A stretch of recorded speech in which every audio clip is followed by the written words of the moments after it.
Now let's turn to what I believe is a very important story about press coverage of Donald Trump, and that is the subject of this evening's Talking Points memo. As you may know, the New York Times published a front-page article on Sunday with the headline, "Crossing the Line: How Donald Trump Behaved with Women in Private." Article is now in dispute, as one of the primary women interviewed says her words were taken out of context, and that the reporters did not accurately portray her interactions with Donald Trump. Both sides have been all over cable news. The situation is important to you, the American voter, because it signals that it will be very difficult for all of us to get the truth when Donald Trump is involved. The New York Times assigned reporters Michael Barbaro and Megan Twohey to write the story. As Joe Concha reported on the website Mediaite, Mr. Barbaro has written a number of anti-Trump tweets. Nothing egregious, just trivial pursuits. However, in an honest media operation, those tweets would have disqualified Mr. Barbaro from reporting on Donald Trump. Ms. Twohey is another story. She's an excellent reporter with a great resume. She's accomplished much, including being nominated for a Pulitzer Prize. The problem is Megan Twohey is a feminist, or so it seems. The Factor asked Ms. Twohey to appear this evening. She declined, no surprise. This is a tough forum. She and Mr. Barbaro did appear on other cable outlets friendly to liberal points of view. Now, the reason I even mention feminism in connection with reporting on Donald Trump is that his resume goes against that ideology. For example, Mr. Trump, as we all know, ran beauty contests. He referred to women as Trump girls and has been flamboyant in his interactions with the opposite sex. We asked Ms. Twohey if she herself is a feminist, both on the phone and in writing. She declined to answer in both cases. But here's what she said about the Trump article yesterday.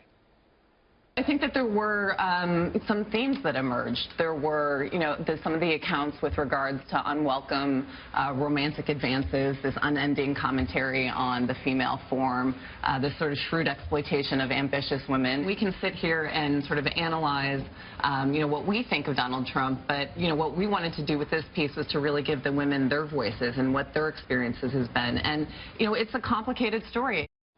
It is a complicated story, and one that needs to be examined by reporters with no agenda. Let's put it another way. Would you assign a person who escaped from Castro's Cuba to report on Bernie Sanders? Would that be fair? To put a person who obviously despises socialism in a position to gather information about the socialist senator? No, it would not be fair. So why then would an editor allow a feminist to report on Donald Trump? By the way, being a feminist can be a very good thing. That political position has led to many positive changes for American women. So there's no denigration in my analysis for you left-wing loons. It all comes back to being fair and giving you, the American voter, an unbiased look at the presidential candidates. The fundamental problem is, in the national media, there are very few non-liberal people even working there. Many journalism schools are crazy left, insane professors spewing all kinds of nonsense. Some of the students reject it, as I did at Boston University, but others fall under this way.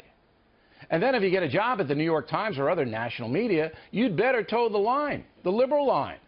And if you don't, it's going to be very tough for you to advance because many editors are not holistic toward non-liberals, to use a PC term. Bernie Goldberg wrote a book about it called Bias, and he knows, having worked at CBS News for more than 20 years. But today, things are even worse. Things have reached critical mass. The New York Times and other national media are strongly anti-Trump, and they cannot discipline themselves to cover his campaign fairly. Talking Points told Mr. Trump himself this would happen. Finally, there was no question in 2008 and again in 2012 that the national media favored Barack Obama. No question about that. And yes, they hit McCain and Romney, but they didn't hit him with a vengeance, although the Times ran a poorly sourced story about McCain's private life that turned out to be an embarrassment to the paper when its own ombudsman criticized the report.